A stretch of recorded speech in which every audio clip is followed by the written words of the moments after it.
Halo semuanya, selamat pagi. Sebelumnya perkenalkan saya Ari Agung Setiabudi dari Prodi PJJ Manajemen dengan NIM 25001021185 dengan Ibu dosen Diah Sinta Kusumanitias SEMMSI dengan mata kuliah Akuntansi Manajemen. Di sini saya akan menjelaskan tentang pengambilan keputusan teknis, yaitu analisis kontribusi, margin, constraint analysis, relevant cost, dan differential analysis pada PT Nusantara Furniture.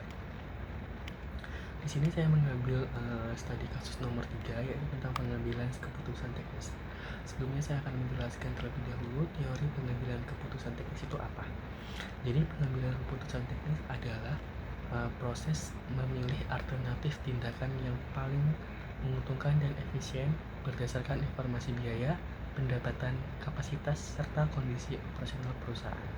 Dalam akuntansi manajemen, keputusan teknis digunakan untuk membantu manajemen menemukan atau menentukan pilihan terbaik dalam penggunaan sumber daya yang terbatas.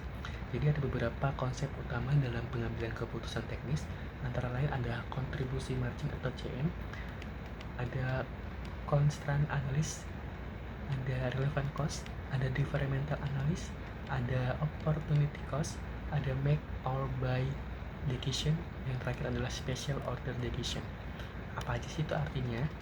Untuk CM atau kontribusi margin adalah selisih antara pendapatan penjualan dengan biaya variabel.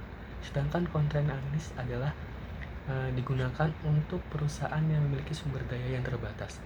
Sedangkan relevant cost adalah biaya yang akan terjadi di masa depan dan berbeda antara alternatif keputusan biaya yang tidak berubah akibat keputusan tidak perlu dipertimbangkan. Yang keempat adalah differential analysis, yaitu membandingkan pendapatan dan biaya yang berbeda antara dua atau lebih alternatif yang memberikan selisih keuntungan. Yang kelima adalah opportunity cost, yaitu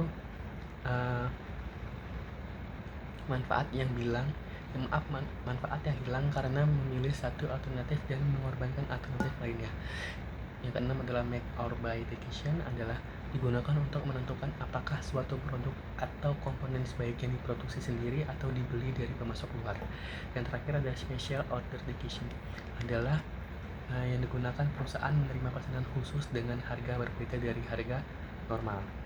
Jadi kesimpulannya adalah, dengan demikian, pengambilan keputusan teknis dalam akuntansi manajemen bertujuan membantu perusahaan memilih alternatif yang paling menguntungkan berdasarkan informasi yang relevan.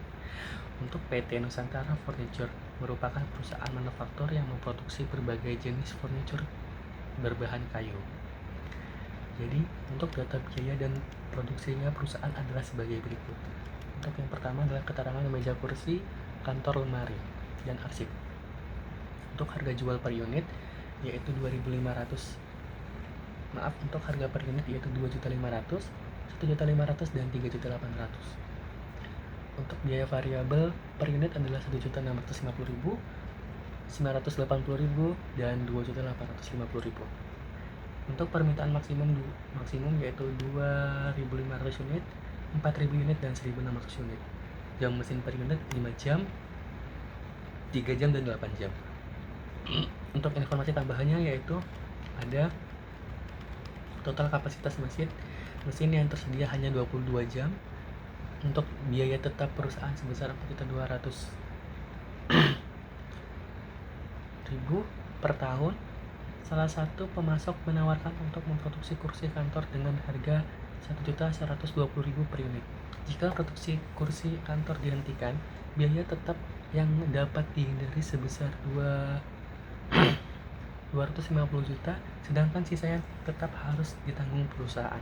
Tersedia pesanan khusus dari instansi pemerintah sebanyak 700 unit meja kerja dengan harga 2.050.000 per unit. Pesanan tersebut tidak akan mempengaruhi penjualan reguler, namun membutuhkan biaya pengemasan tambahan sebesar 60.000 per unit.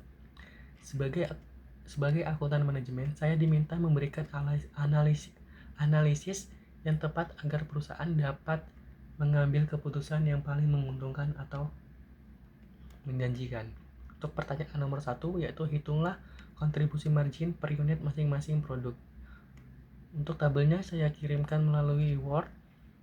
Ini saya akan sedikit menjelaskan tentang artinya setiap satu unit meja kantor memberikan kontribusi 850.000 untuk menutup biaya tetap dan menghasilkan laba. Begitu pula kursi kantor 520.000 dan lemari arsip 950.000. Nomor 2 yaitu kontribusi margin rasio masing-masing produk. Jadi kursi kantor memiliki CM rasio tertinggi yaitu 34,67%, artinya dari setiap 1%, 1 rupiah penjualan kursi kantor sekitar 0,3467 menjadi kontribusi margin. Yaitu yang ketiga, yang C adalah kontribusi margin per jam. Jadi kapasitas mesin hanya 22 jam, jam mesin menjadi on-trend atau sumber daya terbatas. Untuk rumusnya yaitu CM per jam, CM per unit dibagi jam mesin per unit.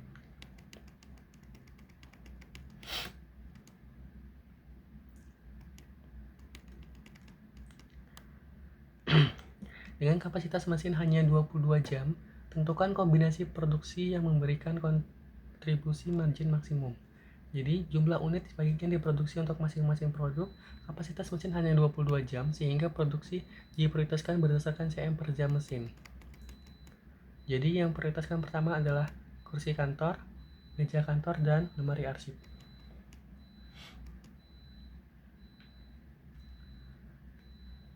Untuk jumlah unit yang sebagian diproduksi adalah kursi kantor.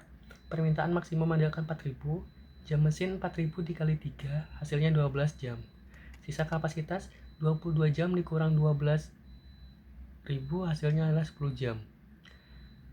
Meja kerja atau MK dengan sisa 10 jam, 10.000 dibagi 5, hasilnya 2.000 unit. Untuk lemari arsip, kapasitas sudah habis sehingga 0 unit. Jadi untuk lemari arsip tidak bisa diproduksi karena untuk jam kerjanya sudah habis dipakai oleh kursi kantor, yaitu sebanyak 12. Untuk kursi kantor sebanyak 12 jam, sisanya adalah 10 jam. 10 jam dipakai oleh meja kerja.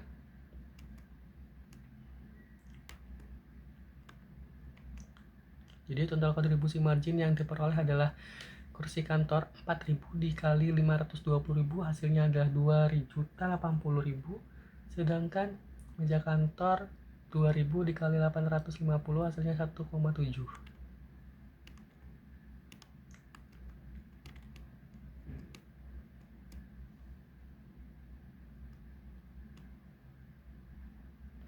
Untuk selanjutnya adalah manajemen mempertimbangkan untuk menerima pesanan khusus. Dikarenakan ini ada pesanan khusus yaitu sebanyak 700 unit meja kerja. Jadi 700 dikali 2.050.000, hasilnya adalah 1.435.000.000. Untuk biaya relevannya ada 700 dikali 1.600.000. Untuk biaya variabel meja kantor adalah 700 dikali 1.650.000, hasilnya 1.155.000.000. Untuk biaya pengemasan 700 dikali 60.000, hasilnya 42 juta. Jadi biaya relevan langsung adalah 1.155.000.000 ditambah 42 juta, hasilnya adalah 1.1.197.000. Jadi untuk kontribusi margin dari pesanan khusus adalah pendapatan dikurangi biaya relevan. Jadi 1.435.000.000 dikurang 1.197.000, hasilnya adalah 238 juta. Jadi secara tidak langsung pesanan memberikan CM positif yaitu 238 juta. Tetapi ini memiliki dampak yaitu, namun pada soal sebelumnya kapasitas mesin 22 jam sudah terpakai seluruhnya, yaitu kursi kantor 12 jam, meja kantor 10 jam, jadi totalnya adalah 22 jam. Terus ada tambahan lagi yaitu 700 meja kantor, membutuhkan waktu 700 dikali 5 jam adalah membutuhkan waktu sebanyak 3,500 jam per mesin. Karena kapasitas penuh, perusahaan harus mengurangi produksi reguler produk yang dikorbankan. Sebaiknya kursi kantor karena memiliki prioritas produksi yang tinggi.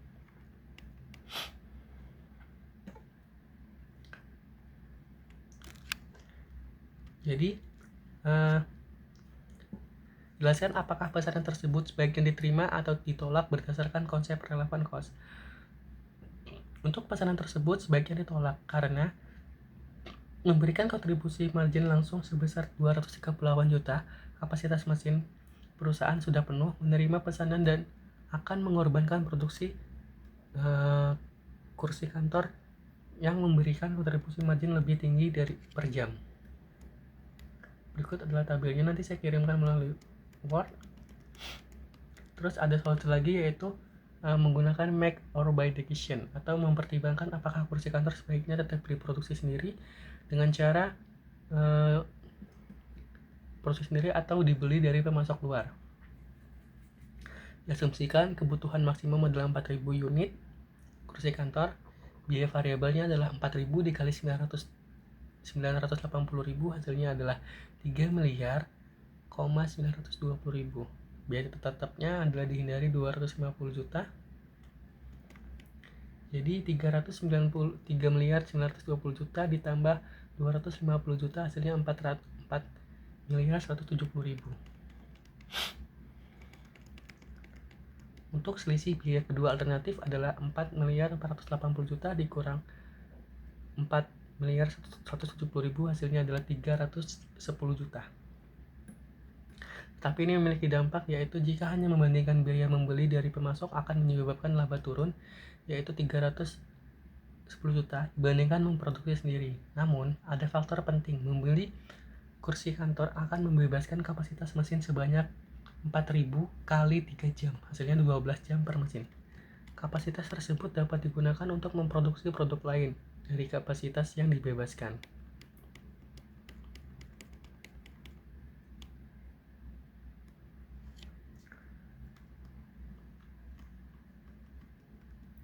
Berdasarkan analisis biaya relevan, untuk rekomendasi kepada manajemen berdasarkan biaya relevan saja, Mac produksi sendiri lebih murah 310 juta, namun jika mempertimbangkan kontrain mesin dan kapasitas yang dibebaskan, buy lebih menguntungkan karena 12.000 jam mesin yang dibebaskan dapat digunakan untuk memproduksi meja kantor dan lemari arsip yang memberikan kontribusi margin tambahan. Jadi, untuk tujuan memaksimalkan laba, perusahaan secara keseluruhan merekomendasikan adalah buy atau membeli dengan syarat kapasitas yang dibebaskan benar-benar dapat dimanfaatkan untuk produk lain.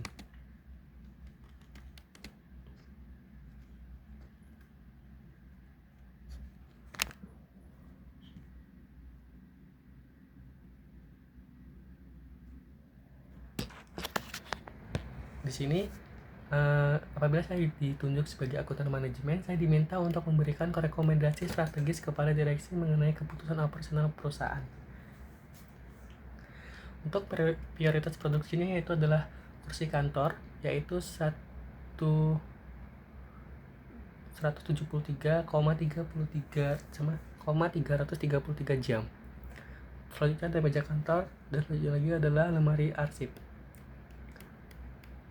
Untuk keputusan menerima atau menolak pesanan khusus, kan ada pesanan khusus yaitu 700 meja kantor menghasilkan pendapatannya yaitu 1,435 miliar, biaya relevan di 1,197 miliar, sedangkan CM-nya 238 juta. Namun pesanan membutuhkan 3.500 jam per mesin.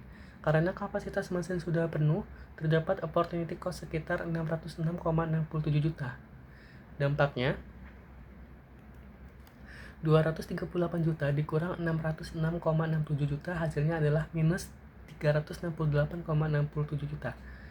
Untuk rekomendasinya adalah rekomendasi ditolak dikarenakan relevan cost dan opportunity cost pesanan yang terlihat menguntungkan secara langsung belum tentu menguntungkan jika menggunakan sumber daya yang terbatas. Untuk keputusan make or buy, secara biaya relevan, Mac lebih murah 310 juta. Namun, jika membeli kursi kantor dapat membebaskan 12 jam mesin dan kapasitas tersebut benar-benar digunakan untuk produk lain yang menguntungkan, buy dapat memberikan laba keseluruhan yang lebih tinggi. Untuk rekomendasinya adalah keputusan buy dapat mempertimbangkan apabila kapasitas yang dibebaskan dapat dimanfaatkan secara optimal. Jika tidak, make lebih baik. Jadi harus digunakan. Untuk risikonya adalah memprioritaskan kursi kantor dan meja kantor. Risikonya adalah ketergantungan pada permintaan produk tertentu. Kedua, ada keputusan menolak pesanan khusus, kehilangan peluang pasar dan hubungan dengan pelanggan. Yang ketiga adalah memproduksi sendiri kursi kantor. Risikonya adalah biaya produksi dapat meningkat dan kapasitas mesin tetap terbatas. Keempat adalah membeli kursi kantor, ketergantungan pada pemasok, risiko kualitas dan keterlambatan. Terakhir adalah mengalihkan kapasitas ke produk lain. Risiko permintaan produk tidak mencukupi. Untuk strategi yang dapat diterapkan perusahaan agar profitabilitas meningkat dalam jangka panjang. Yang pertama adalah menambah kapasitas mesin karena mesin merupakan konten utama. Yang kedua adalah meningkatkan efisiensi proses produksi untuk mengurangi jam mesin per unit. Yang ketiga adalah menegosiasikan harga pemasok agar biaya buy lebih rendah. Selanjutnya adalah mengendalikan biaya variabel dan bahan baku. Selanjutnya adalah memprioritaskan produk dengan CM per jam mesin tinggi. Mengevaluasi pesanan khusus dengan mempertimbangkan opportunity cost. Selanjutnya adalah meningkatkan harga jual atau mencari pasar baru untuk produk dengan margin tinggi. Jadi untuk kesimpulan keseluruhannya adalah manajemen harus tidak hanya melihat laba atau biaya per unit, tetapi mempertimbangkan sumber daya yang terbatas dengan menggunakan contribution margin, constraint analysis, relevant cost, dan differential management analysis. Perusahaan dapat memilih alternatif yang memberikan kontribusi laba paling besar dan penggunaan sumber daya yang efisien. Mungkin itu saja yang bisa saya sampaikan. Kurang lebihnya saya mohon maaf yang sebesar-besarnya. Saya Arya Gumustia Budi, pamit undur diri. Wassalamualaikum warahmatullahi wabarakatuh.